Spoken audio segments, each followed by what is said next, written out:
Hello traders, I'm just going to give you a very quick update, 60 seconds. So let's look at, so the Dow has had this three-wave push back into the July highs, and we've since pushed up Fed day and US retail sales. So we have to close above this point if we're to have any chance to get back to 2020 highs and go beyond.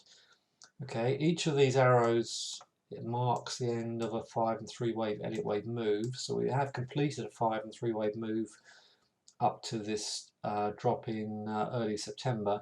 So the outcome of today could dictate what goes on for potentially the rest of the month. And I find that with big Fed days like that is also triple witching Friday, or a combination of options and futures contracts come to an end or roll over. So that's all combining to create quite an interesting chart here. So that's the Dow, and you can see the tech index Nasdaq has, this is a tech index on the daily. So same situation, come back to support from mid-August, keep pushing higher, but after that three-wave sell and retracement, we are just on that resistance of the midpoint of that sell. So the markets are poised just as we go into Fed day.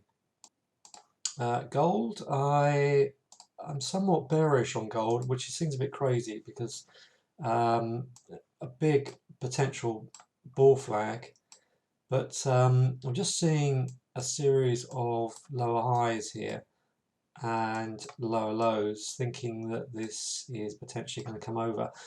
Took $20 move off this on the downside yesterday, shorting again up at these highs, but it's all measured risk. So at the moment I've got just slightly in profit with a very tight stop. So I'm effectively using a little proportion of yesterday's profits to short this to see if this can fall back. Because I think after you tend to get a powerful breakout like that, you do sometimes get a full retracement. So we could be on the way to 1800. Took 100 cents out of the oil yesterday, so just looking to see if we can push higher before potentially retracing lower in the coming weeks. So I think this is a corrective wave.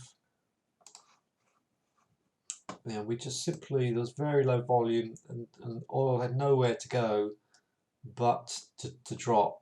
So I think we're going to get a 1, 2, 3 wave correction to 35, and at which point into November, December, into January, if this pans out, then I think we'll build up and potentially go up to 50 into next year. But in the meantime, I think this is a 1, 2, 3 wave correction. So I'm happy to take intraday moves out of this, but I'm not going to sit in it for any length of time.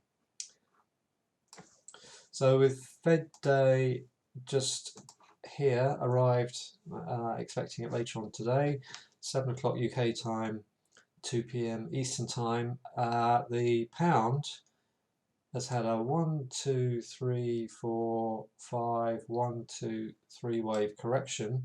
So this is the end of the C wave for the pound, which has seen this pick up, and so I think this could start to wing its way back up to 135, and who knows, maybe more.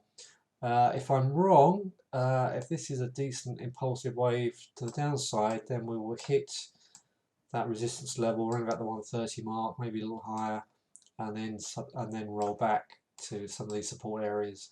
But expecting further strength in the pound. So let's get the Fed day over and done with before we start to talk about any longer term issues. But I think if this is going to be a 1, 2, 3 wave correction, and this is the start of a new cycle, then I think any pullback is to be bought,